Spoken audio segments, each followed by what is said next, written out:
Na Web Rádio Amparo, Gotas de Teologia, com o professor Miguel Ângelo.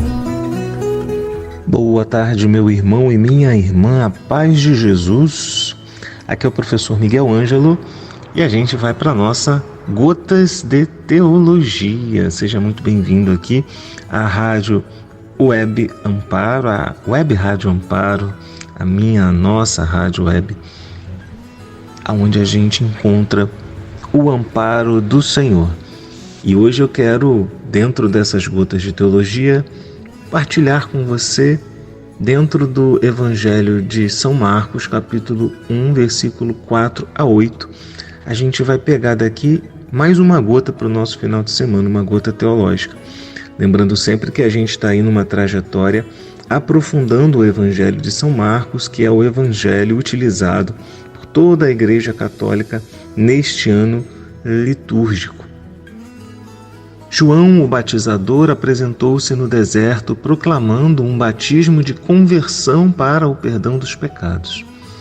Toda a região da Judéia e todos os habitantes de Jerusalém acorriam a ele. Faziam-se batizar por ele no Jordão, confessando os seus pecados. João vestia-se de pelo de camelo, com um cinto de couro à volta dos rins, alimentava-se de gafanhotos e mel silvestre. Ele proclamava: depois de mim vem o que é mais forte do que eu, e eu não sou digno de desatar-lhe a correia das sandálias.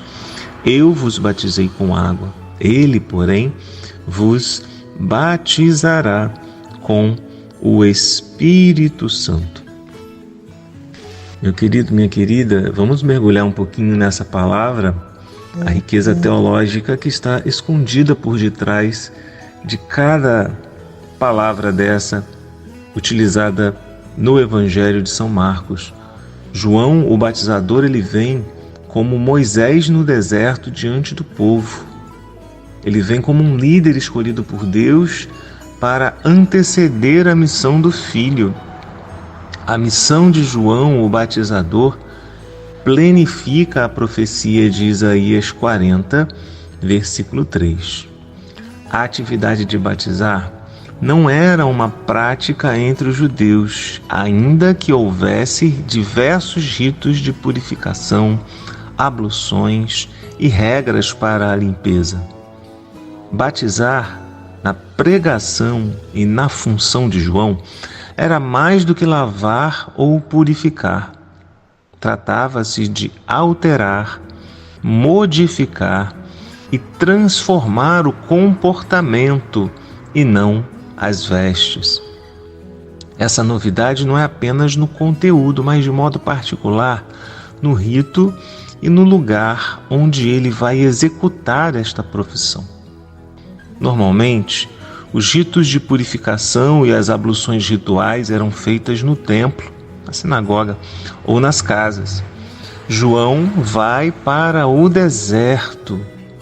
Aqui o deserto tem dois significados principais. O primeiro dele é, num sentido mais literal, tem a ver com aquele ambiente que a gente associa a algo mais agreste, sem água, sem sombras, sem vegetação. Essa é a primeira imagem. A segunda já tem um sentido mais antropológico, ou seja, é ligado mais ao ser humano, não é? A condição existencial de cada ser humano, que tem a ver aí com a ausência de amparo existencial.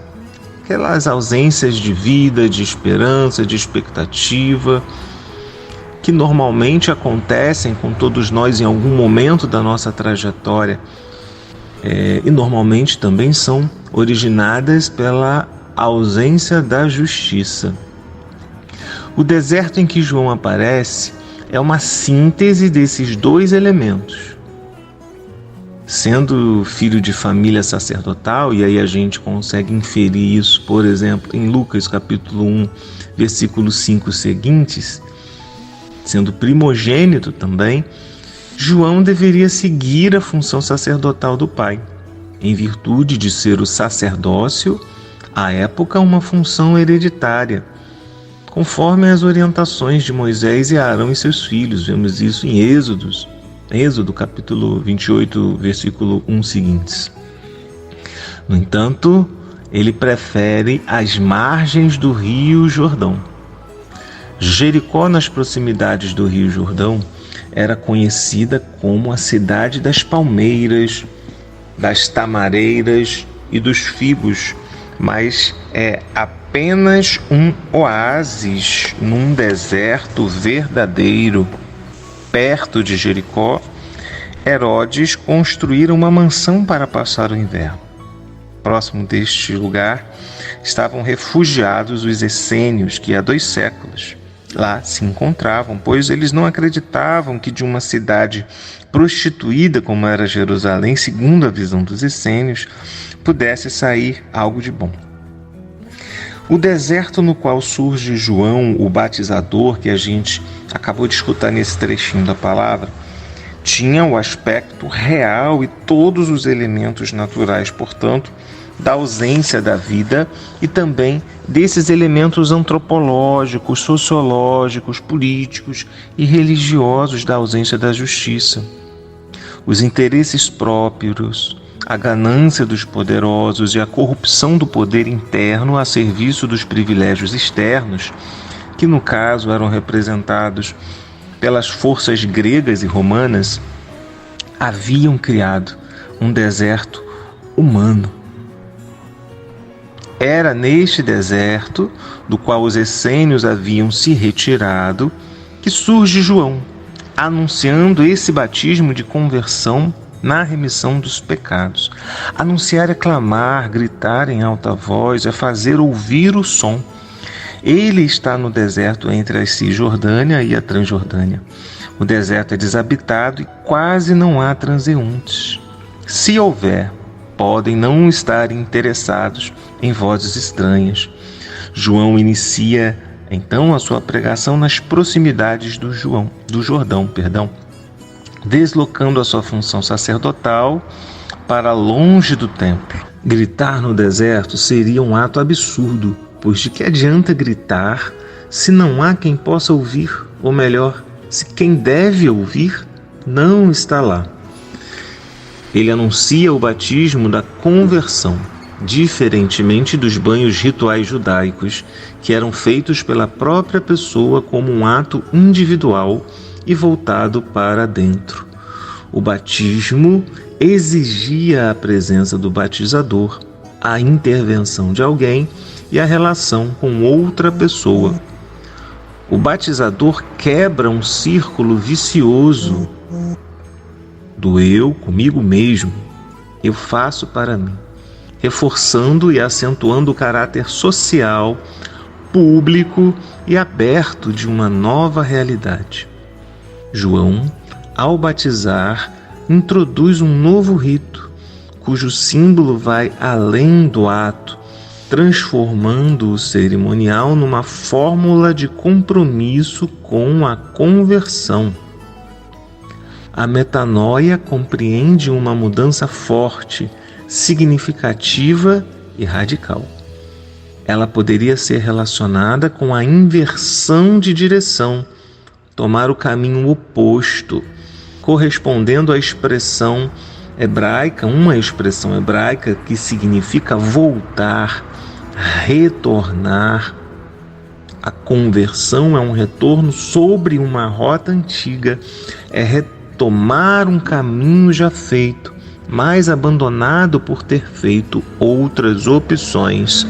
A situação do povo tirado da escravidão do Egito para aprender a viver a liberdade e a justiça mudou apenas de lugar.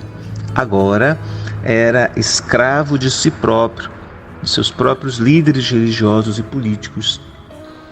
Neste clima de ausência de vida, surge o anúncio do batizador no deserto, gritando pela conversão, por um retorno às origens, por uma busca sincera da presença de Deus e pelo resgate da aliança, do amor, da juventude. A conversão estabelecia-se na remissão dos pecados, no perdão e na mudança de vida. O perdão se constituía numa realidade totalmente nova. Quem poderia perdoar os pecados? João insere no discurso a prática que Jesus aplicaria depois, rompendo com as tradições arcaicas dos judeus. Jesus vai interferir na história de modo direto, na missão do Filho, mesmo que seu comportamento seja julgado uma blasfêmia. Filho, teus pecados te são perdoados. Levanta-te, toma teus trapos e vai. A gente vai encontrar isso no Evangelho de Marcos, capítulo 2, versículos 5, 9. Jesus não apenas interpreta de outro modo as tradições, mas ele age de acordo com aquilo que ele pensa. O código de ética social, familiar e religiosa presente no livro do Levítico previa todas as punições possíveis, mas não levava em conta a oferta do perdão. Jesus entende que o primeiro passo é oferecer o perdão. A punição será a impossibilidade ou a não aceitação do perdão. A gente pode conferir isso em Deuteronômio capítulo 30, versículos 10 a 20. João anuncia que há um caminho possível de volta. Há uma estrada aberta no deserto das cidades, no deserto dos corações, que Deus estava abrindo para a passagem da conversão do perdão. Não se tratava mais de rasgar as vestes, como a gente vê em Joel capítulo 2, versículo 13, ou de raspar a cabeça, como a gente pode conferir também em Isaías 22, 12, mas de retornar à prática da justiça. E a gente vê isso em Isaías capítulo 1, versículo 10, 17, por exemplo. Meu querido, até as próximas gotas teológicas, aonde seguiremos na graça do Senhor mergulhando nas riquezas do Evangelho de Marcos. Eu te encontro lá. Graça e paz. Gotas de Teologia, com o professor Miguel Ângelo.